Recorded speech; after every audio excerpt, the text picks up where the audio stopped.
Hi everyone, good morning to all. मैं रवि आप सभी लोगों का एक बार फिर से टॉपर्स आईक्यू चैनल पर बहुत बहुत अभिनंदन करता हूं। जैसा कि आपको पता होगा, कल हम आप लोगों को एक क्लास लेके आए थे जो कि आप लोगों को ये क्लास बहुत अच्छी लगी थी। उसी को एक संदर्भ लेते हुए आज हम आप लोगों के पुनः डेली करंट अफेयर्स, क्विज और स्टैटिक जीके के कुछ महत्वपूर्ण क्वेश्चन को लेकर के आप लोगों के समक्ष प्रस्तुत हुआ हूं। उम्मीद करता हूं कि ये आप लोगों को बहुत अच्छा साबित होगा। आप लोगों के आने वाले एग्जामिनेशन के जो भी महत्वपूर्ण बिंदु हैं उन भी बिंदुओं पर हम चर्चा करते हुए आज से आप सभी बिंदुओं पर चर्चा करते हुए आगे बढ़ेंगे। ठीक है, जैसा कि आपको पता होगा, आज 26 जनवरी गणतंत्र दिवस का दिन है। ठीक है, क्योंकि इसी दिन 26 जनवरी 1949 को भारतीय संविधान को लागू किया गया था। उसके जस्ट 2 महीने 26 जनवरी यानी 1950 को भारतीय संविधान लागू किया गया था। 26 जनवरी 1949 को संविधान सभा के द्वारा भारतीय संविधान को एब्जॉर्ब किया गया था। ठीक है, 26 जनवरी 1950 को भारतीय संविधान के द्वारा संविधान सभा को पूर्ण रूप से इंप्लीमेंट किया गया था, क्योंकि इसी दिन 26 जनवरी यानी रिपब्लिक डे मनाने का एक ही पर्पस होता है कि जनता के द्वारा चुने गए व्यक्ति जो जनता के लिए कार्य करते हैं, इसी के लिए हम 26 जनवरी को गणतंत्र दिवस को मनाते हैं। इसी दिन हमारी सभी स्वतंत्रता सेनानियों ने हमारे देश के लिए बहुत बड़ा अदम्य योगदान दिया था। उनके नमन के लिए हम आज 26 जनवरी के दिन उन सभी योद्धाओं को, उन सभी वीरगति प्राप्त हुए योद्धाओं को हम नमन करते हैं। इसी के साथ ये श्रृंखला शुरू करते हुए आज सभी आप लोगों को डेली करंट अफेयर लेकर के एक बार फिर मैं उपस्थित हुआ हूँ। ठीक है, आज जैसा कि आपको देख के ही लग रहा होगा, आज आप लोगों का प्यार देखते हुए हम कुछ इंपॉर्टेंट क्वेश्चन को डिस्कस करते हुए यहाँ तक कि हम आप लोगों को कुछ बेहतरीन क्वेश्चन का कंटेंट लेके उपस्थित हुआ हूँ। जैसा कि आप देख सकते हैं कि दुनिया का सबसे लंबा कैलीग्राफिक म्यूरल का निर्माण कहाँ किया गया? क्या दुनिया का सबसे लंबा कैलीग्राफिक म्यूरल? क्या कैलीग्राफिक म्यूरल? कैलीग्राफिक म्यूरल मतलब समझते हैं आप लोग? कैलीग्राफिक म्यूरल का मतलब ये होता है कि जो दीवार पे पेंटिंग बनती है, क्या दीवार पे भित्ति यानी लिखे सुलेख, सुंदर लेख लिखने की कला होती है, उसी को हम बोलते हैं कैलियोग्राफिक। क्या बोलते हैं? कैलियोग्राफिक। इसमें ऑप्शन दिया गया है। पहला ऑप्शन बेंगलुरु, सेकंड मक्का, थर्ड क्या है? जेनेवा। क्या है? Third Geneva. ऑप्शन हम कैलियोग्राफी म्यूरल का निर्माण इस समय सबसे ज्यादा बता दें, सबसे लंबी विश्व की सबसे बड़ी जो भित्ति पर लेख हुआ है ये हुआ है सऊदी अरब में। कहाँ पे? सऊदी अरब में। कहाँ? सऊदी अरब में। कहाँ पे? सऊदी अरब में एक जगह है, क्या? मक्का। क्या है? मक्का। सऊदी अरब में मक्का नामक प्लेस पे विश्व की सबसे लंबी भित्ति लेख का वर्णन किया गया है। देखिए यहाँ पर 75 मीटर, क्या है? 75 मीटर भित्ति यानी दीवार पे 75 मीटर सुलेख लिखा गया है। ठीक है, ये सऊदी अरब के जो मक्का नामक स्थान है वहां पर हुआ। वहां मक्का में एक मस्जिद है, उसका नाम क्या है? ग्रैंड मस्जिद। क्या है? ग्रैंड मस्जिद। क्या? ग्रैंड मस्जिद में, सऊदी अरब के ग्रैंड मस्जिद में इसका सुलेख लिखा गया। ठीक है, और आपको हम बताते चले कि सऊदी अरब में कुछ इंपॉर्टेंट मरुस्थल हैं जो कि एग्जाम में पूछे गए हैं। आपको बता दें, सऊदी अरब में जैसे एक मरुस्थल है रब अल खाली मरुस्थल। क्या है? रब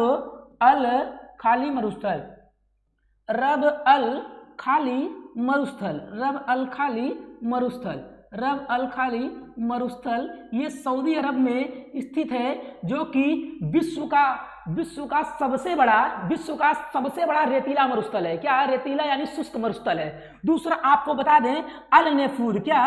अल नेफूद मरुस्थल। क्या? अल नेफूद मरुस्थल ये भी सऊदी अरब में स्थित है। जैसा कि आपको कुछ ऑप्शन पे हम नजर डालते हुए करते हैं, इसके अकॉर्डिंग, क्वेश्चन के अकॉर्डिंग ऑप्शन नंबर बी इसका सही आंसर होगा। आपको बता दें कि जो बेंगलुरु है, बेंगलुरु में हाल ताज में 131 नंबर का डूरंड कप का आयोजन किया गया। जो कि आपको पता होगा कि डूरंड कप जो है, डूरंड कप फुटबॉल का सबसे पुराना कप है। फुटबॉल का सबसे पुराना कप क्या है? Durand cup. ठीक है, इसका आयोजन किया गया, ये जो डूरंड कप है ये बेंगलुरु वर्सेस क्या है? बेंगलुरु वर्सेस मुंबई सिटी, किसके बीच में हुआ? बेंगलुरु वर्सेस मुंबई सिटी के बीच में हुआ। किसके?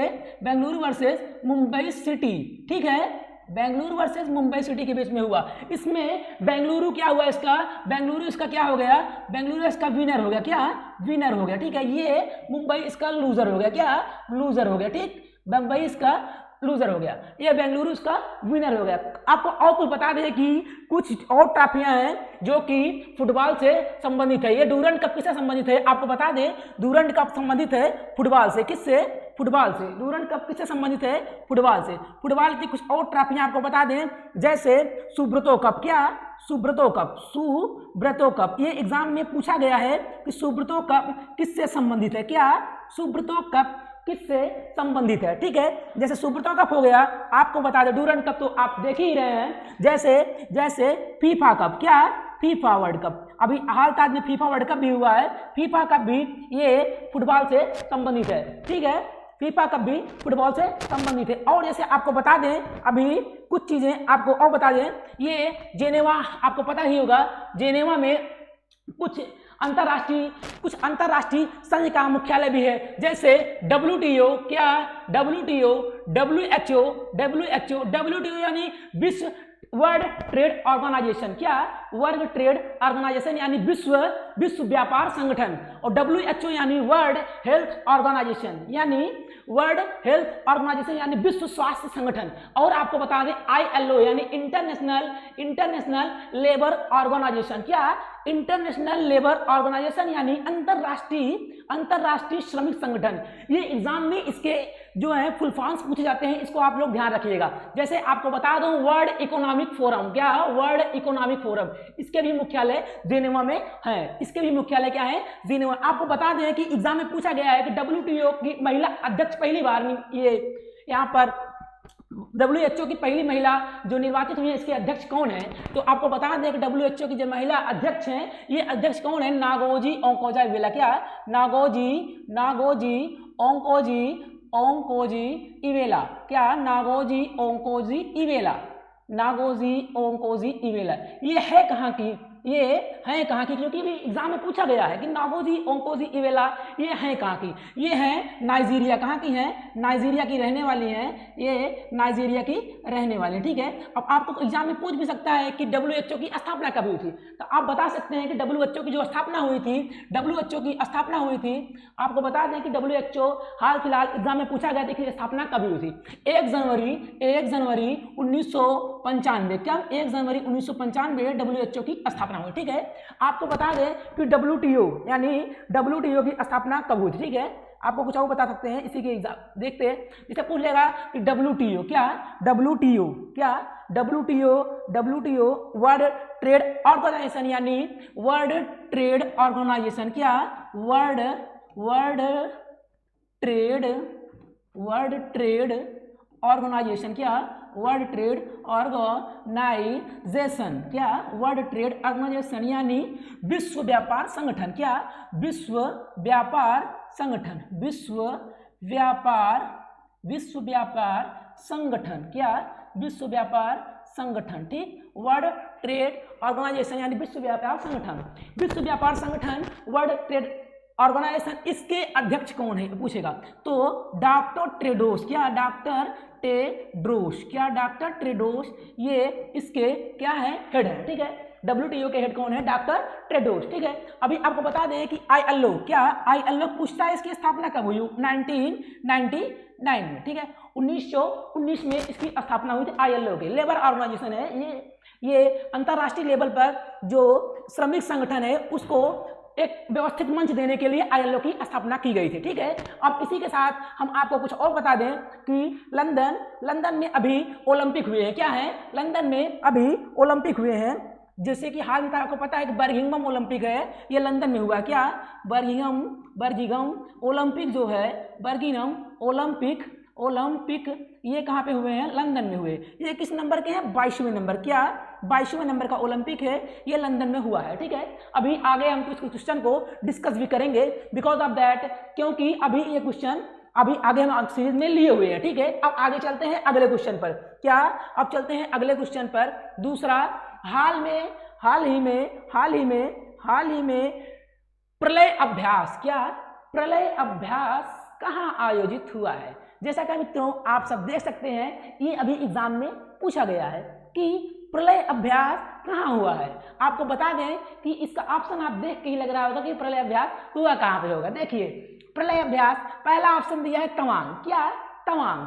सेकंड ऑप्शन है शिलोंग, क्या शिलोंग, सेकंड ऑप्शन शिलोंग है। थर्ड है कोहिमा, फोर्थ है यूपी।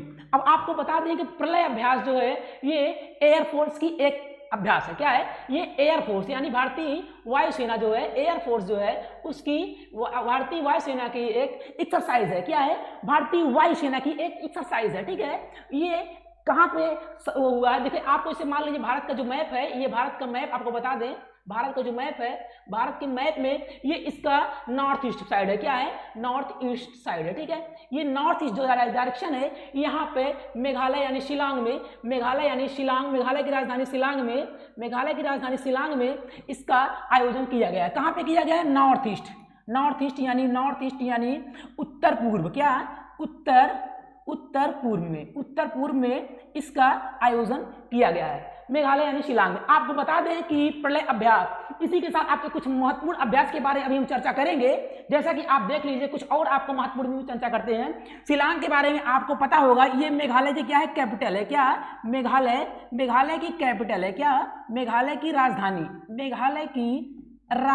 क्या है? मेघालय की राजधानी क्या है? शिलांग। ठीक है, मेघालय की राजधानी क्या है? शिलांग है। आपको ये पता होगा कि जो शिलांग है ये 100वां स्मार्ट सिटी भी है। क्या?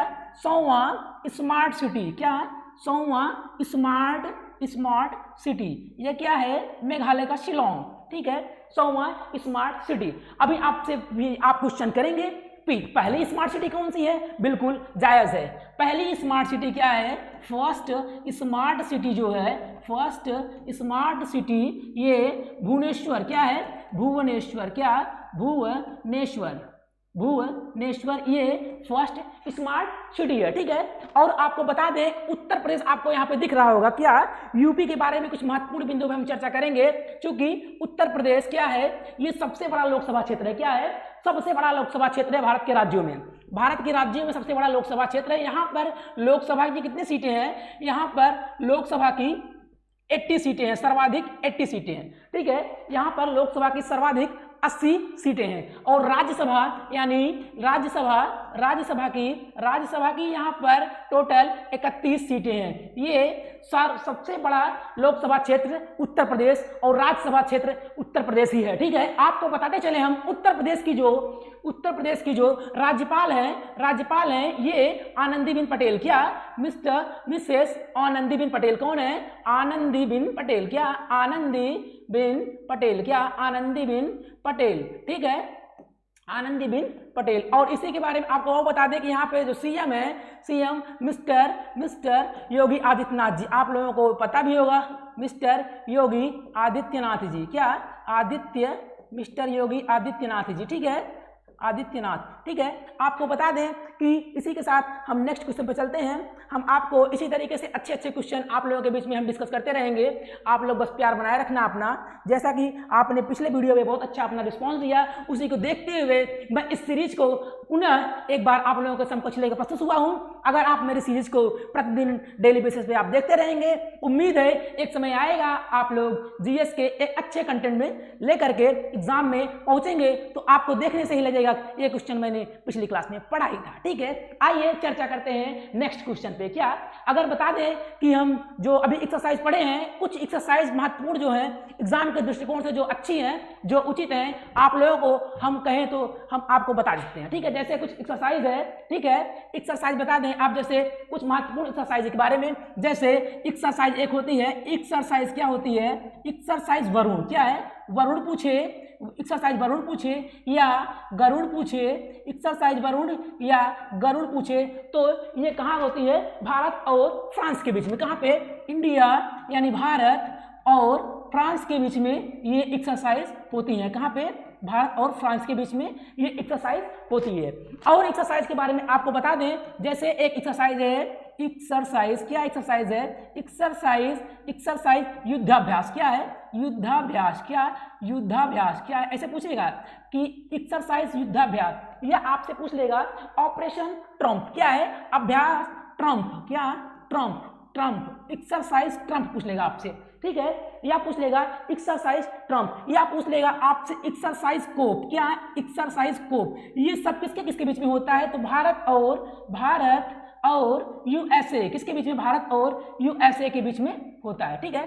पूछ लेगा एक्सरसाइज युद्धाभ्यास यानी एक्सरसाइज युद्धाभ्यास, एक्सरसाइज ट्रम्प, एक्सरसाइज कोप, ये किसके किसके बीच में होता है, भारत और यूएसए के बीच में होता है, ठीक है। जैसे आपको कुछ हम और एक्सरसाइज के बारे में बताते हैं, जैसे आपसे एग्जाम पूछ सकता है स्लीनेक्स, क्या, स्लीनेक्स, ये किसके बीच में होता है, आपको बताना पड़ेगा, स्लीनेक्स भारत प्लस श्रीलंका के बीच में होता है, श्रीलंका, ठीक है, भारत और श्रीलंका के बीच में ये स्लीनेक्स एक्सरसाइज होती है। आपको देखना है यहाँ एस फॉर क्या हो जाए श्रीलंका, आई फॉर इंडिया, आप लोग यहीं से पकड़ लेंगे, ठीक है। आपको और पूछ सकता है एग्जाम में सिम्बैक्स, क्या, सिम्बैक्स एक्सरसाइज कहाँ पे होती है, क्या, सिम्बैक्स एक्सरसाइज कहाँ पे होती है, एस फॉर आपको याद कर रखना है सिंगापुर, क्या, सिंगापुर, देख लीजिए सिंगापुर, ठीक है, सिंगापुर, और आई फॉर इंडिया, क्या, इंडिया, ये सिम्बैक्स एक्सरसाइज जो है भारत और सिंगापुर के बीच में होती है। जैसा कि आपको बता दें, एक होती है जिम्बैक्स, क्या, सिम्बैक्स से अकॉर्डिंग होती है एक जिम्बैक्स, क्या, जिम्बैक्स, ये एक्सरसाइज जो है ये जिम्बैक्स एक्सरसाइज होते हैं जापान, किससे, जापान और इंडिया के बीच में, क्या, जापान प्लस इंडिया के बीच में ये जिम्बैक्स एक्सरसाइज होती है। इसी भारत और जापान के बीच में एक एक्सरसाइज और होती है धर्म गार्जियन, क्या, इसको यहीं पे नोट करते जाइएगा, एक साथ सब रहेगा, आपको एग्जाम में बेहतरीन कंटेंट अपने पास रहेगा, तो आपको एग्जाम देने में कोई दिक्कत नहीं है। धर्म गार्जियन या जिम्बैक्स एक्सरसाइज भारत और जापान के बीच में होता है, ठीक है। अभी आप जो कुछ और इंपॉर्टेंट एक्सरसाइज बता दें, जैसे अल नज़ा, क्या, अल नज़ा एक्सरसाइज, क्या, अल नज़ा एक्सरसाइज, ठीक है, अल नज़ा एक्सरसाइज, ये कहाँ पे होता है, ये होता है भारत, जहाँ पे अल आएगा वहाँ पे आपको ओमान करना है, क्या है, वहाँ पे आपको ओमान करना है, ओमान प्लस भारत के बीच में ये एक्सरसाइज हुई है, ठीक है। जैसा कि आपको बता दें, जो ऑपरेशन वरुण होता है, वरुण ये भारतीय वायुसेना के लिए, किसके है, ये भारतीय नौसेना के द्वारा संचालित किया था, क्या, भारतीय नौसेना के द्वारा संचालित किया था, ठीक है। ऑपरेशन अल नज़ा आपको बता दीजिए, जैसे ऑपरेशन सेशल्स है, ऑपरेशन सेशल्स भारत और मलेशिया के बीच में होता है। इसी तरीके से आपको हम डेली बेसिस पे कुछ न कुछ ऑपरेशन कराते जाएंगे, आप दिन पर दिन इसको याद करते जाइएगा। आशा करता हूँ ये सीरीज आप लोगों के लिए बहुत बेहतर साबित होगी, इसी को हम ध्यान में रखते हुए इस सीरीज को डिजाइन किए हैं, ठीक है। और आइए हम नेक्स्ट क्वेश्चन पर चर्चा करते हैं। ये रहा नेक्स्ट क्वेश्चन कि असहयोग आंदोलन, क्या, असहयोग आंदोलन कब शुरू किया गया, क्या, असहयोग आंदोलन कब शुरू किया गया, ठीक है। असहयोग आंदोलन पहला ऑप्शन है 1920, क्या, 1920, सेकंड ऑप्शन है 1919, क्या, सेकंड ऑप्शन है 1919, थर्ड ऑप्शन आप देखिएगा 1924 और फोर्थ ऑप्शन क्या है 1922, ठीक है। ये असहयोग आंदोलन आखिर शुरू कब हुआ था, ये शुरू किया गया था 1920, कब, 1920 में ये असहयोग आंदोलन शुरू किया गया था। अब आपको बता दें ये असहयोग आंदोलन शुरू क्यों हुआ था, क्योंकि जलियांवाला बाग हत्याकांड 1919 में हुआ था और भारत के जो महात्मा गांधी जी चाहते थे कि भारत को स्वतंत्र घोषित कर दिया जाए, उसी के परिप्रेक्ष्य में ये चालू किया गया था। क्योंकि उस समय 1919 में जलियांवाला बाग हत्याकांड हुआ था, उसी से भारत को प्रेरणा मिलते हुए क्या कि महात्मा गांधी ने सोचा कि भारतीयों पर इतना अत्याचार किया जा रहा था, उसी अत्याचार के विरोध में महात्मा गांधी ने असहयोग आंदोलन 1920 में शुरू किया गया। ये असहयोग आंदोलन 1920 से 1922 तक चला, ठीक है। 1922 में ये असहयोग आंदोलन क्या हो गया, यहाँ पे खत्म हो गया, ठीक है। असहयोग आंदोलन खत्म हो गया, क्योंकि 5 फरवरी 1922, क्या, 5 फरवरी 1922, क्या, 5 फरवरी 1922 में क्या हो गया, एक चौरी चौरा नामक स्थान है, चौरी चौरा, क्या, चौरी चौरा। यहाँ पर क्या हुआ, यहाँ पर चौरी चौरा, यहाँ पे एक घटना हो गई। क्या होगा, एक थाने में पुलिस कैदियों को, पुलिस वालों को एक थाने में इकट्ठा करके सबको फूंक दिया गया, ठीक है, थाने को बाहर से फूंक दिया। इसी के लिए महात्मा गांधी ने इससे रुष्ट होकर के 5 फरवरी 1922 को ये आंदोलन क्या कर दिए, स्थगित कर दिए, ठीक है। आपको देख रहे होंगे ये ऑप्शन 1919, क्या ऑप्शन 1919 के बारे में बताते चले। ये क्या है, उसी समय आया था रोलेट एक्ट। क्या, रोलेट एक्ट, क्या, रोलेट एक्ट, ठीक, रोलेट एक्ट। ये क्या एक्ट है, इसको बोलते हैं काला कानून। पेपर में पूछा गया है कि काला कानून किस एक्ट को कहते हैं। क्या, काला कानून किस एक्ट को कहते हैं। तो काला कानून जो है ये रोलेट एक्ट को कहते हैं। क्यों, क्योंकि इसमें ये था कि भारतीयों को, भारत में जो राष्ट्रीय आंदोलन कार्यकर्ता थे उनको दबाने के लिए अंग्रेजों के द्वारा किया गया था। क्यों, क्योंकि इसे भारतीयों को बिना अपील, बिना दलील के इनको अरेस्ट कर लिया जाता था। इनको एक साल तक बिना किसी सुनवाई के इनको बंद किया जा सकता था। इसी आंदोलन को कुचलने के लिए अंग्रेजों के द्वारा एक किया गया कुकर्म था, एक हिसाब से अब सुनिए जाए, ठीक है। आपको बता दें कि 1919 में ही ILO की स्थापना हुई थी। अभी आपको हम बताएं 1919 में क्या हुआ था, ILO की स्थापना हुई थी, ठीक है। आपको बता दें ये 1924 के बारे में, क्या 1924 के बारे में आपको बता दें कि इसी में 1924 में क्या हुआ था, एक कर्नाटक में बेलगाम अधिवेशन हुआ था। क्या, कर्नाटक के बेलगाम में, क्या जो बेलगाम है, बेलगाम में, यहाँ पे क्या हुआ था, बेलगाम में ये महात्मा गांधी के द्वारा कांग्रेस का, महात्मा गांधी जी के द्वारा यहाँ पर कांग्रेस का एकमात्र अधिवेशन, महात्मा गांधी जी के द्वारा यहाँ पर एकमात्र कांग्रेस का अधिवेशन किया गया था। एकमात्र कांग्रेस का अधिवेशन महात्मा गांधी जी के द्वारा किया गया था, ठीक है। ये अब आपको बता दें कि 1924 में कांग्रेस की जो अध्यक्ष थे महात्मा गांधी, एक इसकी अध्यक्षता की, मात्र एक अध्यक्षता की थे कांग्रेस की, ठीक है। आपको कुछ और अध्यक्ष हम बता सकते हैं कि कांग्रेस की आखिर स्थापना हुई कब थी, पूछता है पेपर में। कांग्रेस की स्थापना 1885 में हुई। कब, 1885 में कांग्रेस की स्थापना हुई थी। कब, 1885 में कांग्रेस की क्या हुई थी, स्थापना हुई थी। कांग्रेस की स्थापना हुई थी। पेपर में पूछता है कांग्रेस की स्थापना के समय वायसराय कौन था। क्या पूछता है, कांग्रेस की स्थापना के समय वायसराय कौन था। इस समय जो वायसराय था ये कौन था, डफरिन। क्या, इस समय जो वायसराय था ये कौन था, डफरिन इस समय भारत का क्या था, वायसराय था। क्या था, वायसराय था। आपको बता दें कि इस समय भारत का वायसराय जो था क्या था, कौन था, ये डफरिन था, डफरिन, ठीक है, कांग्रेस की स्थापना के समय, ठीक है। अब इसको बता दें इस कांग्रेस की पहला अधिवेशन हुआ था उसके अध्यक्ष कौन थे। पहले अधिवेशन के अध्यक्ष कौन थे, फर्स्ट अधिवेशन के अध्यक्ष कौन थे, A.U. ह्यूम। क्या, व्योमेश चंद्र बनर्जी। क्या, व्योमेश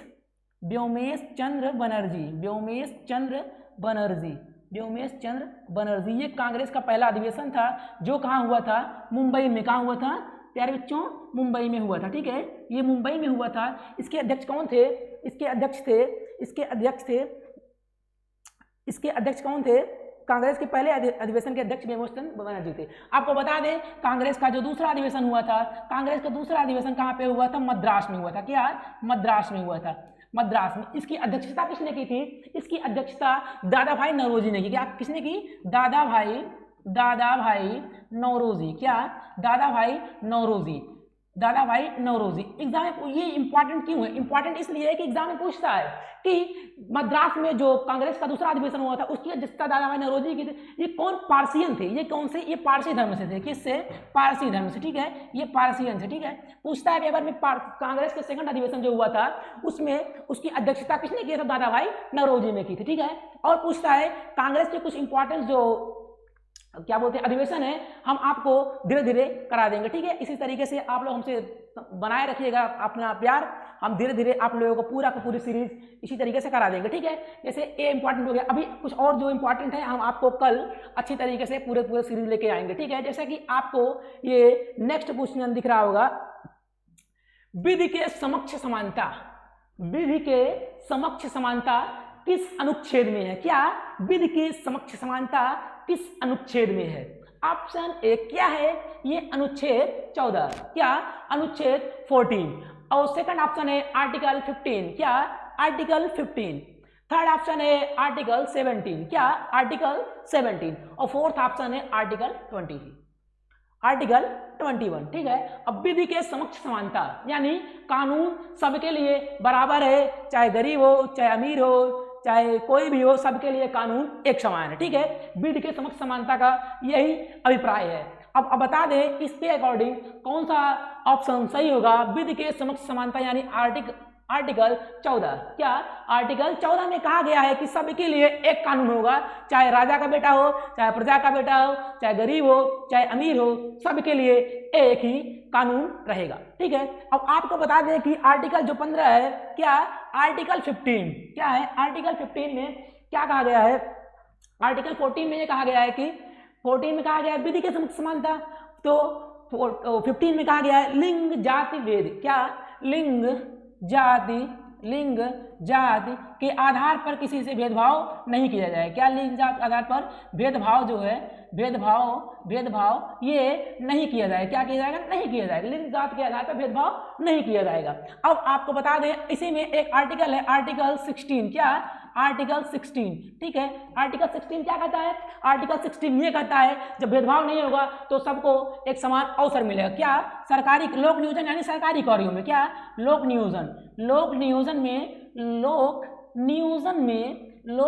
में समानता, क्या समान अवसर आपको मिलेगा, क्या मिलेगा, समान अवसर मिलेगा, क्यों, क्योंकि जो सरकारी एग्जाम जिसे आप लोग देते हैं तो ये आर्टिकल 16 के तहत ही आप लोग देते हैं, सबको सरकारी कार्य में कोई भी सरकारी कार्य होता है इसमें सबको एक समान देखा जाता है। अब आ गए आर्टिकल 17, क्या है आर्टिकल 17 में क्या है, स्पृश्यता का अंत, क्या स्पृश्यता का अंत, स्पृश्यता यानी छुआछूत, क्या पेपर में पूछता है कि छुआछूत का अंत किस अनुच्छेद में हुआ, क्या छुआछूत का अंत किस अनुच्छेद के अंतर्गत हुआ, तो आर्टिकल 17, क्या आर्टिकल 17, ठीक है। और जैसे आप देख सकते हैं आर्टिकल 21, क्या आर्टिकल 20 में आपको बताते चले कि एक आर्टिकल और है आर्टिकल 18, यही पेपर में पूछा जाता है, क्या आर्टिकल 18 पूछा जाता है कि इसमें क्या है, उपाधियों का अंत, क्या उपाधियों का अंत, क्या उपाधियों का अंत, क्या है उपाधियों का अंत, ठीक है। आर्टिकल 18 आपको बता दें कि आर्टिकल एक है 19, क्या है आर्टिकल 19, इसमें क्या बताया है, विचार एवं अभिव्यक्ति की स्वतंत्रता, क्या विचार एवं अभिव्यक्ति की स्वतंत्रता, विचार एवं अभिव्यक्ति की स्वतंत्रता, क्या विचार एवं अभिव्यक्ति की स्वतंत्रता, विचार एवं अभिव्यक्ति की स्वतंत्रता, क्या फ्रीडम, ठीक है, विचार एवं अभिव्यक्ति की स्वतंत्रता, ठीक है। और आर्टिकल 21 यहाँ पर क्या लिखा गया है, प्राण एवं दैहिक स्वतंत्रता, क्या प्राण तथा दैहिक स्वतंत्रता, प्राण और दैहिक स्वतंत्रता, क्या प्राण एवं दैहिक स्वतंत्रता यानी आपको जीवन जीने की स्वतंत्रता है, आप किसी तरीके से अपनी जीवन जी सकते हैं, केवल राष्ट्र के लिए कोई ऐसा कार्य न करे जो राष्ट्र के लिए उचित न हो, बाकी आप स्वतंत्र रूप से जीवन जी सकते हैं, ठीक है। समझ में आया होगा आप लोगों को। आइए चलते हैं नेक्स्ट स्लाइड पे, ठीक है। अब ऑप्शन देखिएगा, पूछा गया इसमें पूछा गया है कि लाल बहादुर शास्त्री एयरपोर्ट, क्या लाल बहादुर शास्त्री एयरपोर्ट कहाँ स्थित है, क्या लाल बहादुर शास्त्री एयरपोर्ट कहाँ स्थित है। ऑप्शन 1 क्या कहता है, तो वाराणसी, क्या कहता है, वाराणसी। सेकंड ये है कि बेंगलुरु, क्या बेंगलुरु। थर्ड ऑप्शन क्या है, अहमदाबाद, क्या अहमदाबाद। फोर्थ ऑप्शन क्या है, अंडमान निकोबार, क्या है अंडमान निकोबार।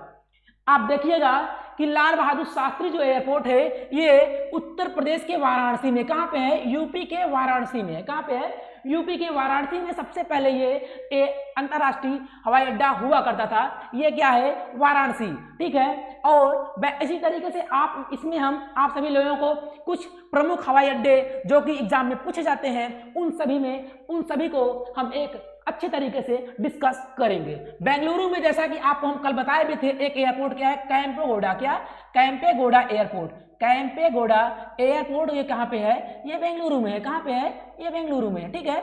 और अहमदाबाद में एक एयरपोर्ट है, उसका क्या नाम है, आप सभी लोग बताएंगे कि अहमदाबाद में कौन सा एयरपोर्ट है, ठीक है। और आपको बता दें कि अंडमान निकोबार, कहाँ पे, अंडमान निकोबार में भी एक एयरपोर्ट है, आप लोग बताएंगे। देखिए अहमदाबाद में जो एयरपोर्ट है ये कौन सा एयरपोर्ट है,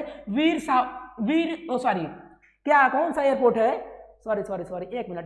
जो अहमदाबाद में एयरपोर्ट है, आपको बता दें वहाँ पे एयरपोर्ट है, अहमदाबाद में जो एयरपोर्ट है ये है सरदार वल्लभ भाई पटेल। क्या है?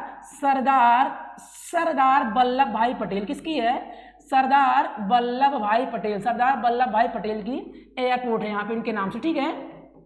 और अंडमान निकोबार में जो है, अंडमान निकोबार में एक जेल भी है, सेलुलर जेल, आप लोगों को पता होगा। यहाँ पर कौन सा है? वीर सावरकर। क्या है? वीर सावरकर एयरपोर्ट। क्या है? वीर सावरकर एयरपोर्ट, ठीक है। और आपको बता दें कि अंडमान निकोबार में भी एक है सेलुलर जेल, जो कि पूछा जाता है पेपर में कि सेलुलर जेल कहाँ पे है, सेलुलर जेल कहाँ पे है, सेलुलर जेल कहाँ पे है? अंडमान निकोबार। क्या है? ये अंडमान निकोबार में। आपको बता दें कुछ एयरपोर्ट जो कि जैसे चौधरी चरण सिंह एयरपोर्ट। क्या है? चौधरी चरण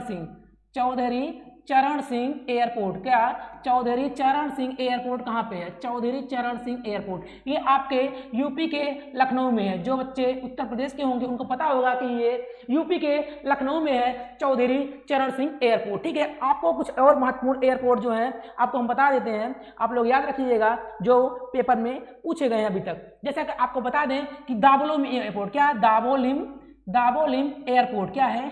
दावोलिम एयरपोर्ट। क्या है? दावोलिम एयरपोर्ट, ठीक है। ये कहाँ पे उपस्थित है? ये स्थित है गोवा जानते होंगे आप लोग। ये सबसे छोटा भारत का सबसे छोटा एरिया के दृष्टि से सबसे छोटा राज्य है, ठीक है। भारत का सबसे छोटा एरिया की दृष्टि से राज्य है, ठीक है, गोवा लिख देते हैं। आप लोग ध्यान रखिएगा, सबसे छोटा राज्य। क्या है?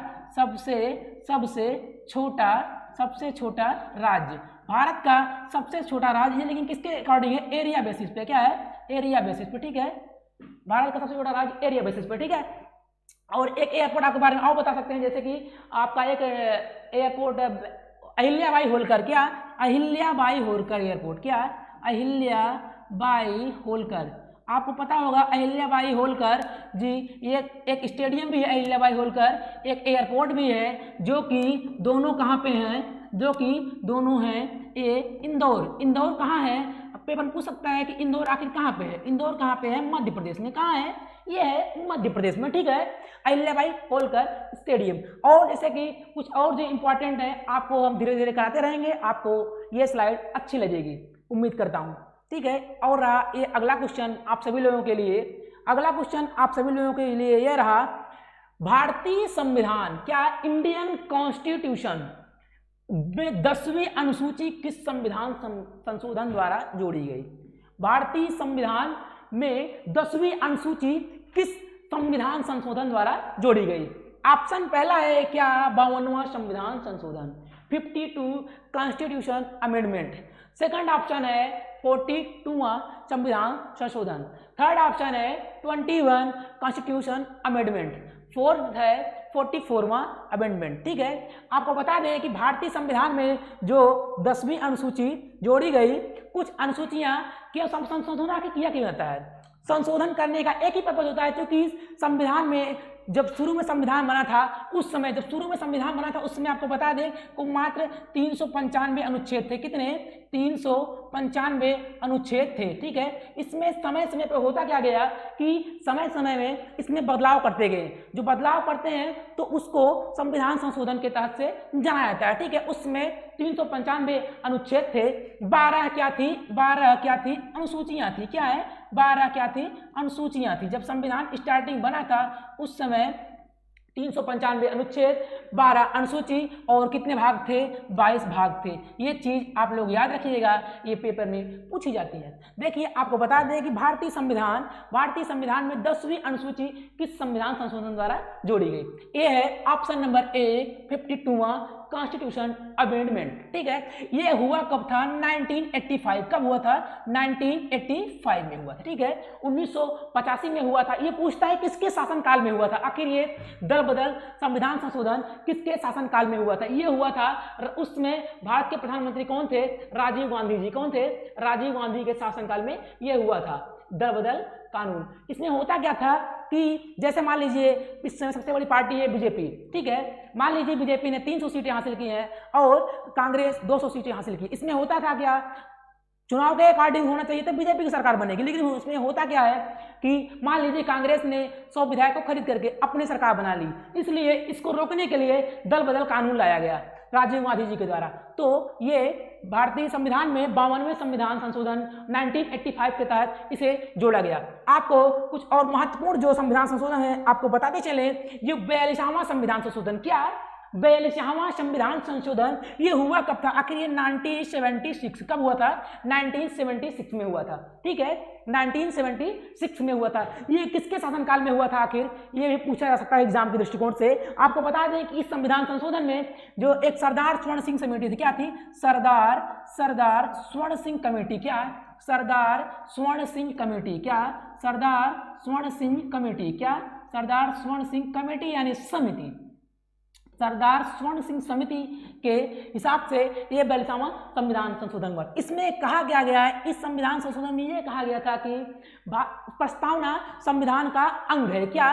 प्रस्तावना संविधान का अंग है, क्या? प्रस्तावना संविधान का अंग है, ठीक है, प्रस्तावना संविधान का अंग है, ठीक है। इसमें 3 शब्द जोड़े गए, भारतीय संविधान के प्रस्तावना में 3 शब्द जोड़े, क्या? समाजवाद। ये पेपर में पूछा गया है कि 42वां संविधान संशोधन द्वारा क्या 3 से शब्द जो नए थे वो जोड़े गए? समाजवाद, पंथ निरपेक्ष, क्या?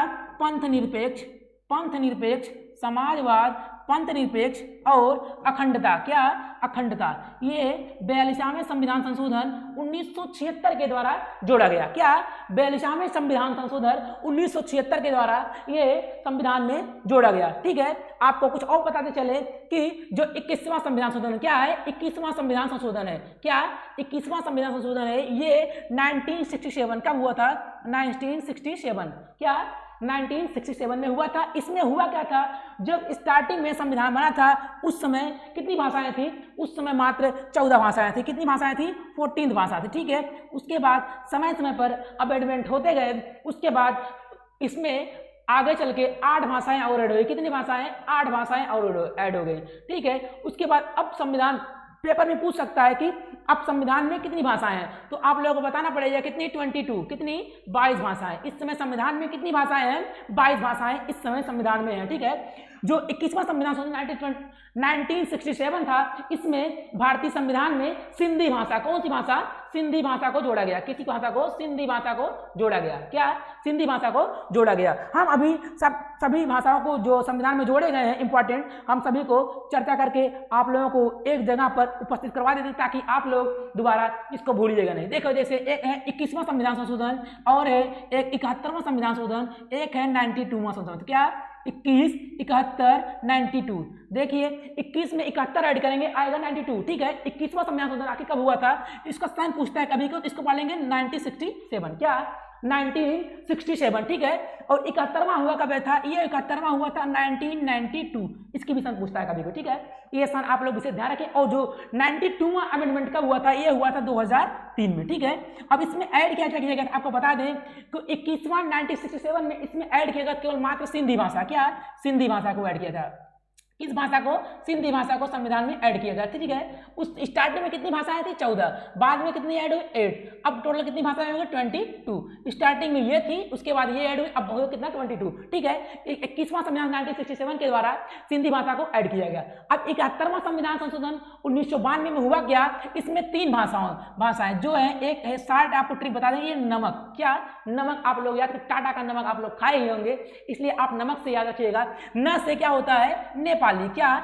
नेपाली भाषा को जोड़ा गया। और म से क्या हो जाएगा? नेपाली के बाद म से हो जाएगा क्या? नेपाली, मैथिली और क से क्या हो जाएगा? कोंकणी, क्या? कोंकणी भाषा को ऐड किया गया, ठीक है। ये ऐड किया गया 71वें संविधान संशोधन के द्वारा, ठीक है।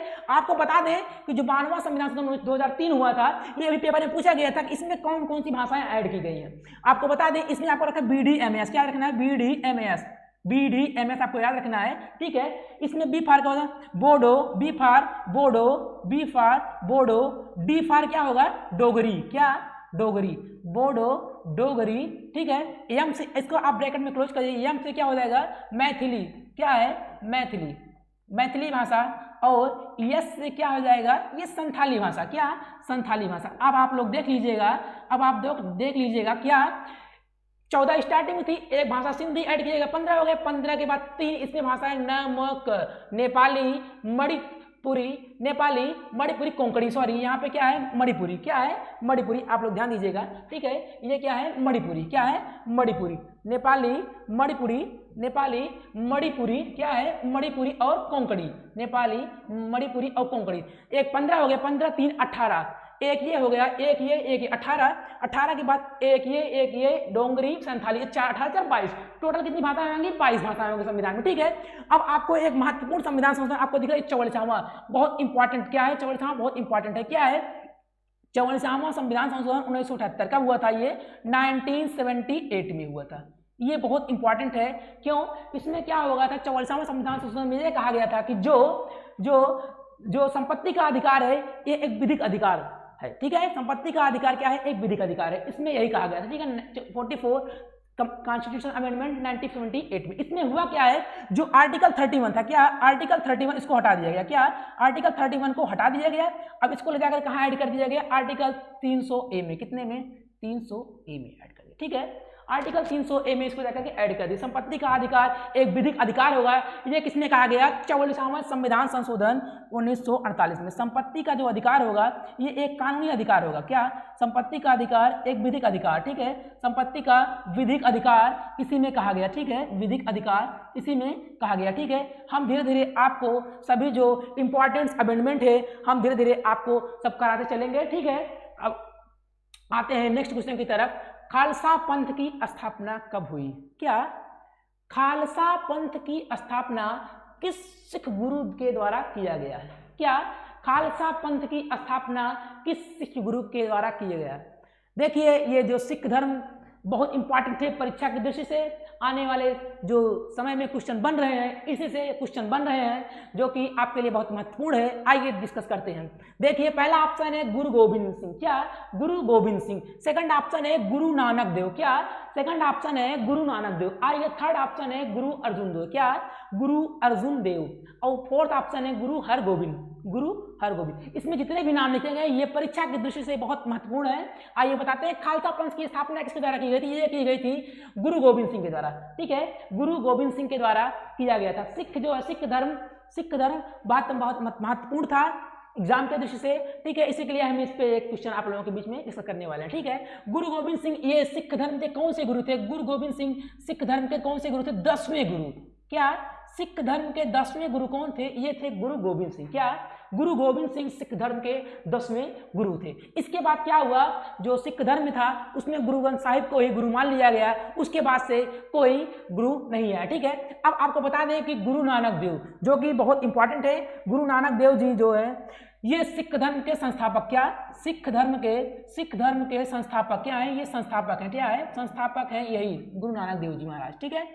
सिख धर्म के संस्थापक गुरु नानक देव हैं। इनका जन्म कब हुआ था ये पूछा गया है अभी, 1469 में जन्म हुआ था। इनकी मृत्यु हुई थी 15 से 39, 1539 में इनकी मृत्यु हुई थी और 1469 में इनका जन्म। अब पूछता है इनका जन्म हुआ कहाँ पे था। इनका जन्म जो हुआ था ये जन्म हुआ था ये तलवंडी नामक ग्राम में, कहाँ पे हुआ था, तलवंडी नामक ग्राम में हुआ, ठीक है। पूछता है इनकी मृत्यु कहाँ पे हुई थी, मृत्यु हुई थी ये मृत्यु इनकी हुई थी करतारपुर साहिब कॉरिडोर, क्या करतारपुर साहिब कॉरिडोर, करतारपुर साहिब कॉरिडोर यहाँ पे हुआ था। ये कहाँ पे पड़ता है, ये अभी फिलहाल पाकिस्तान में पड़ता है, कहाँ पे पड़ता है, पाकिस्तान में पड़ता है। अभी आपको पता भी होगा करतारपुर साहिब कॉरिडोर का उद्घाटन भी नरेंद्र मोदी जी के द्वारा किया गया है, ठीक है। आपको बता दें सिख धर्म के जो ये गुरु अर्जुन देव हैं, ये पूछता है किस नंबर के गुरु हैं, किस नंबर के गुरु हैं। अभी आपको बता दें कुछ एक इंपॉर्टेंट है जो गुरु नानक देव जी के द्वारा, इसमें एक पूछता है पेपर में कि लंगर व्यवस्था किसके द्वारा शुरू की गई, क्या लंगर व्यवस्था किसके द्वारा शुरू की गई। ये लंगर व्यवस्था की शुरुआत जो है ये गुरु नानक देव जी का शुरू किया गया। इसमें लंगर और पंगत दो चीजें होती है, एक होता है लंगर यानी भोजन का कार्यक्रम और होता है एक पंगत यानी बैठ के विचारों को विमर्श करने की प्रक्रिया, ये गुरु नानक देव जी का शुरू हुई है सिख धर्म में। और पूछता है गुरु अर्जुन देव, ये क्या थे, ये सिख धर्म के कौन से नंबर के गुरु थे, पूछता है 5वें नंबर के, किस नंबर के, 5वें नंबर के गुरु थे, ठीक है, ये 5वें नंबर के गुरु थे, ठीक है। ये इसमें पूछता है कि आखिर आदि ग्रंथ की स्थापना किसने किया, क्या आदि ग्रंथ की स्थापना किसने की, आदि ग्रंथ की स्थापना किसने की। तो आदि ग्रंथ की स्थापना गुरु अर्जुन देव के द्वारा किया गया। जो इंपॉर्टेंट चीजें हैं आपको हम बताते चलते हैं। और देखिएगा ये चौथा ऑप्शन क्या है, गुरु हरगोविंद, ये बहुत इंपॉर्टेंट क्वेश्चन है, आपको बता दें गुरु हरगोबिंद जी के द्वारा, इन्हें क्या बोलते हैं, गुरु हरगोबिंद सिंह। खालसा पंथ की स्थापना आप लोगों ने सुना होगा, खालसा पंथ गुरु गोबिंद सिंह ने किया था। तो हरगोबिंद सिंह ने जो थे ये गुरु, ये 9वें नंबर के गुरु थे, 9वें नंबर के जो गुरु थे, 9वें नंबर के जो गुरु तेग बहादुर थे, 9वें नंबर के गुरु जो थे तेग बहादुर जो हैं, 9वें नंबर के गुरु जो तेग बहादुर हैं, इन्हें हम लोग क्या बोलते हैं, इन्हें हम कहते हैं हिंद की चादर। क्या? हिंद की चादर, हिंद की चादर। क्या? हिंद की चादर, हिंद की चादर। ये सिख धर्म के जो 9वें गुरु हैं उन्हें हम बोलते हैं, ये सिख धर्म के जो 9वें गुरु बोलते हैं, इन्हें बोलते हैं हिंद की चादर। ठीक है, गुरु तेग बहादुर जी को। ठीक है, और पूछता क्या है पेपर में, पूछता है कि 10वें गुरु सिख धर्म के कौन थे, तो आप लोग बताइएगा गुरु गोबिंद सिंह। एक इसमें इंपॉर्टेंट गुरु हैं जो है, कौन है, इसमें है गुरु रामदास। क्या? गुरु रामदास जी। गुरु रामदास जी, गुरु रामदास जी ये सिख धर्म के कौन से गुरु थे, चौथे नंबर के गुरु थे। कौन थे? चौथे नंबर के गुरु थे। ये क्या थे, स्वर्ण मंदिर आप लोग जानते हो, क्या? स्वर्ण मंदिर, स्वर्ण मंदिर, स्वर्ण मंदिर की स्थापना इन्हें नहीं करवाई थी। क्या? स्वर्ण मंदिर, यानी इसको इंग्लिश में कहीं पूछता है, क्या? Golden, golden, golden temple. क्या? Golden temple. ठीक है, गोल्डन टेम्पल यानी स्वर्ण मंदिर जी, इसकी स्थापना क्या गुरु रामदास के द्वारा करवाई। इनसे यही इंपॉर्टेंट है। और एक इंपॉर्टेंट है गुरु अंगद देव। क्या? गुरु अंगद देव, अंगद देव। अब पूछता है कि गुरुमुखी लिपि। क्या? गुरुमुखी लिपि, गुरुमुखी लिपि, गुरुमुखी लिपि, गुरुमुखी लिपि की स्थापना किसके द्वारा की गई थी, तो गुरु अंगद देव के द्वारा। गुरु अंगद देव ये क्या थे, सिख धर्म के तीसरे गुरु थे। क्या? तीसरे गुरु थे ये गुरु अंगद देव। ये बहुत इंपॉर्टेंट है। आपको बता दें गोल्डन टेम्पल का जो निर्माण करता थे, ये किसने, कौन, गुरु रामदास जी के द्वारा करवाया गया था। लेकिन इस पे पूछता है कि गोल्डन टेम्पल पर स्वर्ण किसने चढ़वाया। क्या? जो इसका स्वर्ण है किसने चढ़ाया था, ये एक थे, क्या? एक सुकर चकिया मिसल के थे, एक सुकर चकिया मिसल, सुकर चकिया, सुकर चकिया मिसल के थे राजा रणजीत सिंह। क्या? सुकर चकिया मिसल, सुकर चकिया मिसल के कौन थे, राजा रणजीत सिंह। कौन थे? राजा रणजीत सिंह। क्या? राजा रणजीत सिंह के द्वारा, राजा रणजीत सिंह के द्वारा ये इसके ऊपर स्वर्ण चढ़वाया गया। ठीक है, पूछता है कि राजा रणजीत सिंह किस मिसल से थे, आपको याद रखना है ये किस मिसल से थे, ये सुकर चकिया मिसल से थे। ठीक है, आइए चलते हैं नेक्स्ट क्वेश्चन पे। हमारा नेक्स्ट क्वेश्चन है भारत का प्रथम गवर्नर जनरल कौन था। क्या? भारत का प्रथम गवर्नर जनरल कौन था। ये बहुत इंपॉर्टेंट क्वेश्चन है, ये अभी एग्जाम में पूछा भी गया है और ये क्वेश्चन एग्जाम में पूछा जाता भी रहा है। भारत का प्रथम गवर्नर जनरल। क्या? भारत का प्रथम गवर्नर जनरल कौन है। Option number 1 Robert Clive. क्या? Robert Clive. सेकंड ऑप्शन है वारेन हेस्टिंग्स। क्या? Warren Hastings. नेक्स्ट है लॉर्ड विलियम बेंटिंग। क्या? Lord William Bentinck. फोर्थ क्या है, लॉर्ड कैनिंग। क्या? Lord Canning. आइए बताते हैं आपको भारत का प्रथम गवर्नर जनरल। क्या है भारत का प्रथम गवर्नर जनरल। आइए इस क्वेश्चन को एक विस्तृत रूप से डिस्कस करते हैं। ठीक है, जैसा कि आपको पता होगा सबसे पहले क्या होता था, बंगाल के गवर्नर जनरल। क्या? बंगाल के सबसे पहले क्या होते थे, गवर्नर होते थे। क्या? गवर्नर। ठीक है, बंगाल के गवर्नर होते थे। उसके बाद फिर क्या हुआ, बंगाल के गवर्नर जनरल हुए। ठीक है, बंगाल के गवर्नर जनरल। क्या? Governor general. ठीक है, बंगाल के गवर्नर, फिर बंगाल के गवर्नर जनरल। उसके बाद क्या हुए, यही बंगाल के जो गवर्नर जनरल थे ये भारत के क्या बन गए, भारत के गवर्नर जनरल बन गए। ठीक है, उसके बाद क्या हुआ, ये भारत के गवर्नर जनरल के बाद एक नया पद आया, क्या? भारत का वायसराय। क्या है? भारत का वायसराय। ठीक है, अब आइए एक एक करके हम सबको डिस्कस करते हैं। देखिए, भारत जब पूछता है एग्जाम में बंगाल का पहला गवर्नर कौन था, बंगाल का पहला गवर्नर कौन था, बंगाल का पहला गवर्नर जो था वेलेस्ली। कौन था? वेलेस्ली। ठीक है, वेलेस्ली लॉर्ड रॉबर्ट क्लाइव। क्या है था, सॉरी जो बंगाल का पहला गवर्नर था कौन था, रॉबर्ट क्लाइव। क्या था? Robert Clive. बंगाल का पहला गवर्नर ये कौन था, रॉबर्ट क्लाइव। क्या? रॉबर्ट क्लाइव, ये बंगाल का पहला गवर्नर था। ठीक है, तो पूछता है बंगाल का पहला गवर्नर जनरल। क्या पूछता है, बंगाल का पहला गवर्नर जनरल। ठीक है, वो कौन है, वारेन हेस्टिंग्स। क्या बताएंगे आप लोग, वारेन हेस्टिंग्स। ठीक है, वारेन हेस्टिंग्स क्या था, ये बंगाल का पहला गवर्नर जनरल था। ये बंगाल के गवर्नर बाद में भारत का गवर्नर जनरल थे। भारत का पहले गवर्नर जनरल कौन थे, विलियम बेंटिंग। क्या थे? William Bentinck. कौन थे? William Bentinck. कौन थे? William Bentinck. ठीक है, विलियम बेंटिक। उसका पूछेगा भारत का वायसराय, पहला वायसराय कौन था? भारत का पहला वायसराय लॉर्ड कैनिंग। क्या है? Lord Canning. लॉर्ड कैनिंग, आपको इसका नाम पता भी होगा अच्छी तरीके से, क्योंकि 1857 की जो क्रांति हुई थी, 1857 की क्रांति के समय उसमें वायसराय कौन था? लॉर्ड कैनिंग था। ठीक है, 1857 की क्रांति क्या थी? उसमें जब क्रांति हुई थी उसमें गवर्नर जनरल कौन था? Lord Canning. ठीक है, बंगाल के गवर्नर रॉबर्ट क्लाइव, ये कब हुआ था? आपको याद होगा जो 1757 की क्रांति हुई थी, 1757 में जब प्लासी का युद्ध नहीं हुआ था, जब प्लासी का युद्ध हुआ था, ठीक है, प्लासी के युद्ध के समय उस समय गवर्नर जनरल कौन था? ये था रॉबर्ट क्लाइव। ठीक है, प्लासी के युद्ध में हुआ क्या था? आपको थोड़ा बहुत डिस्कस करते बता देते हैं। प्लासी के युद्ध में हुआ क्या था?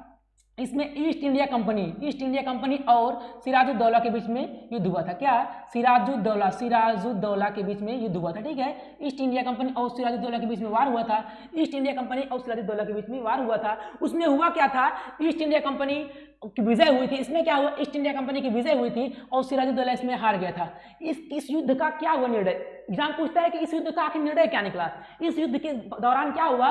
भारत में ब्रिटिश शासक जो है यहाँ पर पहले बार पूर्ण रूप से भारत में व्यापार करने के लिए इन्हों को अनुमति मिल गई। ठीक है, आइए आते हैं नेक्स्ट क्वेश्चन पे। ठीक है, देखिएगा अगला क्वेश्चन है सिंधु घाटी। क्या? सिंधु घाटी सभ्यता का पूर्व से पश्चिम तक का विस्तार कहां से कहां तक का है? ठीक है, सिंधु घाटी सभ्यता का पूर्व से पश्चिम तक का विस्तार कहां से कहां तक है? ठीक है, पहला ऑप्शन है आलमगीरपुर से बलूचिस्तान। क्या? आलमगीरपुर से बलूचिस्तान। मांडा से दैमाबाद। क्या? मांडा से दैमाबाद। नेक्स्ट कालीबंगा। क्या? कालीबंगा। और नेक्स्ट क्या है? गुजरात। ये स्लाइड बहुत इंपॉर्टेंट है, क्योंकि ये स्लाइड आपके लिए कम से कम परीक्षा में एक क्वेश्चन अवश्य पूछा जाएगा इस स्लाइड से। ठीक है, आपको इस स्लाइड को हम बेहतरीन तरीके से आप लोगों को समझाने का प्रयास करेंगे। ठीक है, देखिएगा आपको एक कोऑर्डिनेट के तरीके से हम समझाते हैं। देखिएगा, ये होता है ईस्ट, ये होता है क्या है? वेस्ट, ये होता है नॉर्थ, ये होता है साउथ। ठीक है, ये होता है पूर्व, ये पश्चिम, उत्तर, दक्षिण। ठीक है, जो इसका पूर्वी, जो सिंधु सभ्यता का पूर्वी छोर था, ये कहाँ पे था? ये था आपका आलमगीरपुर। क्या? आलमगीरपुर। ठीक है, आलमगीरपुर ये कहाँ पे पड़ता है? ये पड़ता है तो यूपी में। कहाँ पे पड़ता है? यूपी में। ठीक है, पूछता है कि आलमगीरपुर कहाँ पे है? यूपी में। लेकिन कभी कभी क्वेश्चन ये पूछ लेता है कि आलमगीरपुर किस नदी के किनारे स्थित है, तो आपको बताना पड़ेगा आलमपुर कहाँ पे है? ये हिंडन नदी के किनारे। किस नदी के किनारे है? हिंडन नदी के किनारे। ठीक है, उसके बाद आते हैं हम वेस्ट साइड कहाँ पे है? वेस्ट साइड क्या है? ये बलूचिस्तान में। कहाँ पे है? बलूचिस्तान में। ये बलूचिस्तान आखिर पड़ता कहाँ पे है? बलूचिस्तान। ये बलूचिस्तान पड़ता कहाँ पे है? पाकिस्तान में पड़ता है। कहाँ पड़ता है? पाकिस्तान में पड़ता है। पूछता है कि बलूचिस्तान ये किस नदी के किनारे स्थित है, तो आपको बताना पड़ेगा ये जो है दास नदी के किनारे स्थित है। किस नदी के किनारे? दास नदी। ये दास नदी के किनारे बलूचिस्तान स्थित है। ठीक है, ये सिंधु सभ्यता का पश्चिमी छोर है। ठीक है, आपको पूछ सकता है उत्तरी छोर कहाँ पे है। आपको बता दें उत्तरी छोर जो है ये मांडा कहाँ पे है? मांडा। ये किस नदी के किनारे है? चेनाब नदी। किस नदी के किनारे है? चेनाब नदी। मांडा किस नदी के किनारे है? चेनाब नदी। ठीक है, ये मांडा आखिर पड़ता कहाँ पे है? ये मांडा पड़ता है जम्मू एंड कश्मीर। ठीक है, जम्मू एंड कश्मीर। पूछता है कि इसका साउथ पोल किधर है? साउथ पोल बता दे आपको, पड़ता है दैमाबाद। कहाँ पे पड़ता है? दैमाबाद में। दैमाबाद, ये दैमाबाद कहाँ है? महाराष्ट्र। क्या? महाराष्ट्र। दैमाबाद कहाँ पे है? महाराष्ट्र में। पूछता है दैमाबाद किस नदी के किनारे है? आपको बता दें कि महाराष्ट्र में कौन सी नदी है? गोदावरी नदी। कौन सी नदी है? गोदावरी नदी। ठीक है, ये हो गए सिंधु सभ्यता के 4 महत्वपूर्ण, जो पूरब से कहीं पूछता है आपका पश्चिम से पूरब, कहीं पूछता है उत्तर से दक्षिण। आप उत्तर से दक्षिण पूछेगा, आपको बताना है मांडा से दैमाबाद, पूर्व से पश्चिम पूछेगा तो आलमगीरपुर से बलूचिस्तान। ठीक है, और देखिए ऑप्शन, और जो ऑप्शन दिए हुए हैं, ठीक है, चर्चा करते हैं। देखिए कालीबंगा, सिंधु सभ्यता का जो कालीबंगा है ये कहाँ पे है? ये राजस्थान में है। कहाँ पे है कालीबंगा? ये है राजस्थान। ठीक है, ये राजस्थान में। यहाँ से क्या हुआ है? यहाँ से कालीबंगा से जुते हुए खेत के प्रमाण मिले। क्या है? जुते हुए जो खेत के प्रमाण है। क्या? खेत के प्रमाण जो है, पूछता है पेपर में जुते हुए खेत के प्रमाण कहाँ से मिले हैं, तो आपको बताना पड़ेगा कि कालीबंगा राजस्थान से मिले हैं। ठीक है, आप कुछ आपको बता दें गुजरात से क्या मिला है? लोथल आपको पता होगा। लोथल क्या है? एक डॉकयार्ड है। क्या? एक डॉकयार्ड है। क्या? डॉकयार्ड है। ठीक है, एक डॉकयार्ड है। यहाँ से लोथल कहाँ पे है? गुजरात में उपस्थित है। ठीक है, और आपको कुछ बता दें, जैसे आपको पता होगा कुछ और चीजें आपको डिस्कस करते हैं। सिंधु घाटी सभ्यता का जो इसका पूर्व से पश्चिम का विस्तार है, इसका ऑप्शन के अकॉर्डिंग कौन सा हो जाएगा? एक है आलमगीरपुर से बलूचिस्तान, ये ऑप्शन सही हो जाएगा। जब आपसे पूछेगा नॉर्थ टू वेस्ट, आपको मानना है डैमाबाद से मांडा, ठीक है। चलते हैं नेक्स्ट क्वेश्चन पे, आइए देखते हैं। ये है लास्ट क्वेश्चन आप लोगों का सीरीज का, ठीक है। देखिएगा, बर्मिंघम राष्ट्रमंडल खेल, क्या बर्मिंघम राष्ट्रमंडल खेल है, भारत ने कुल कितने पदक जीते हैं? ठीक है, भारत ने कुल कितने पदक जीते हैं? आपको ऑप्शन दिया है, पहला 61, क्या दिया है? 61, सेकंड है 22, क्या 22, थर्ड है 19, फोर्थ है इनमें से कोई नहीं। बर्मिंघम राष्ट्रमंडल खेल, इससे अभी क्वेश्चन पूछा गया है एग्जाम में, आपको ये विशेष ध्यान देना है कि ये स्लाइड बहुत इंपॉर्टेंट है आप लोगों के लिए। इसमें आप भारत ने कुल कितने पदक जीते हैं? 61, क्या भारत ने कुल कितने पदक जीते हैं? 61, ठीक है। इसमें क्या था? 22 क्या था? गोल्ड। कितने गोल्ड भारत ने जीते हैं? 22 भारत ने गोल्ड जीते हैं, ठीक है। पूछता है बर्मिंघम एक खेल आखिर कहाँ हुए थे? ये हुए कहाँ थे? इंग्लैंड। कहाँ पे हुए थे? यूके यानी इंग्लैंड में हुए थे, ठीक है। ये कहाँ हुए थे? यूके यानी इंग्लैंड में, ठीक है। यूके यानी इंग्लैंड में हुआ था। ये किस नंबर का था पूछता पेपर में? इसका आपको बताना है 22वें नंबर का। किस नंबर का? 22वें नंबर का हुआ था, ठीक है। पूछता है इसका सोमेटी क्या है? इसका सोमेटी क्या है, मतलब इसका क्या बोलते हैं, शुभंकर क्या है, ठीक है। शुभंकर पे पूछ सकता है, शुभंकर क्या है? इसका शुभंकर है पेरी द बुल, क्या पेरी द बुल, क्या है पेरी द बुल। पेपर में पूछा गया भी है, पूछा भी जा सकता है। और उसके बाद और क्या, इसके बाद शुभंकर हो गया। उसके बाद पूछ सकता है इसके उद्घाटन समारोह के जो उद्घाटन किया गया था, इसके अतिथि कौन थे? उद्घाटन समारोह इसमें कौन कौन थे? एक थे मनप्रीत सिंह, क्या मनप्रीत सिंह, क्या मनप्रीत सिंह, मनप्रीत सिंह। और कौन थे? और थे पीवी सिंधु, कौन? पीवी सिंधु, ठीक है, पीवी सिंधु, ठीक है। मनप्रीत सिंह आपको पता होगा ये कौन है? ये हॉकी, ठीक है, ये हॉकी के जादूगर है, ठीक है। और आपको बता दें ये पीवी सिंधु किसी का करते हैं? बैडमिंटन, क्या बैडमिंटन। आपको पता भी होगा पीवी सिंधु बैडमिंटन से है, ठीक है। ये हॉकी। अब पूछता है पेपर में क्या कि पेपर में पूछता है कि इसके उद्घाटन समारोह, आपको पता होगा इसके समापन समारोह, क्या समापन समारोह, समापन समारोह, क्या समापन समारोह में इसके मुख्य अतिथि कौन थे? तो आपको बता दें इसमें कौन कौन थे? एक थे शरद कमल, क्या शरद कमल, शरद कमल। और एक कौन थे? एक थी निकत जरीन, क्या निकत जरीन, निकत जरीन, ठीक है, निकत जरीन, ठीक है, निकत जरीन। शरद कमल किससे थे? टेबल टेनिस, क्या टेबल टेनिस के खिलाड़ी हैं शरद कमल। और निकत जरीन क्या थी? ये बॉक्सर थी, क्या है बॉक्सिंग से हैं, ठीक है, निकत जरीन ये बॉक्सिंग से। ये इंपॉर्टेंट क्वेश्चन थे। और आप ये कुछ क्वेश्चन और बता सकते हैं इसी में, देख लीजिएगा। जैसा आप पूछ सकता है पेपर में कि पहला गोल्ड मेडल किसके द्वारा जीता गया? क्या फर्स्ट गोल्ड मेडल, क्या फर्स्ट गोल्ड मेडल पूछ सकता है इसमें। फर्स्ट गोल्ड मेडल किसके द्वारा जीता गया? इसमें फर्स्ट गोल्ड मेडल इसमें जीता गया मीराबाई चानू, क्या मीराबाई चानू, क्या मीराबाई चानू। ये क्या है? ये एक है भारोत्तोलक यानी वेट लिफ्टर, क्या भारोत्तोलक, भारोत्तोलक, ठीक है, भारोत्तोलक यानी वेट लिफ्टर। कभी कभी पेपर में लिखा था वेट लिफ्टर, कभी पूछा जाएगा भारोत्तोलक। ये किस कैटेगरी में? ये कैटेगरी बहुत इंपॉर्टेंट है, याद रखिए 49 कैटेगरी में इन्होंने क्या जीता?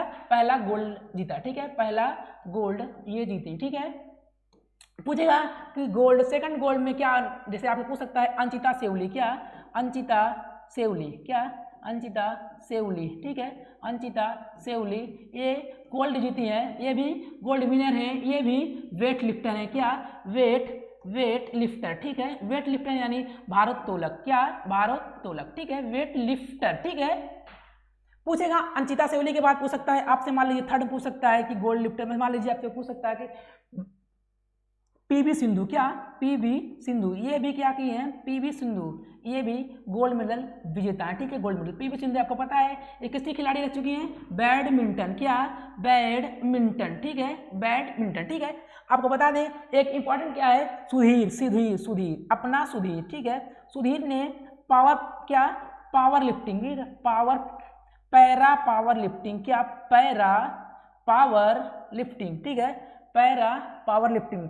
सुधीर ने पैरा पावर लिफ्टिंग में गोल्ड मेडल जीता, क्या सुधीर ने पैरा पावर लिफ्टिंग में गोल्ड मेडल जीता, क्या पैरा पावर लिफ्टिंग, ठीक है, पैरा पावर लिफ्टिंग, ठीक है, पैरा पावर लिफ्टिंग में इन्होंने गोल्ड मेडल जीता, ठीक है, सुधीर ने। ये इंपॉर्टेंट याद रखिएगा, ठीक है। आज मिलते हैं आपसे, आज बस यहीं तक की क्लास थी, ठीक है। मिलते हैं नेक्स्ट वीडियो में आप लोगों से, ठीक है। जय हिंद साथियों।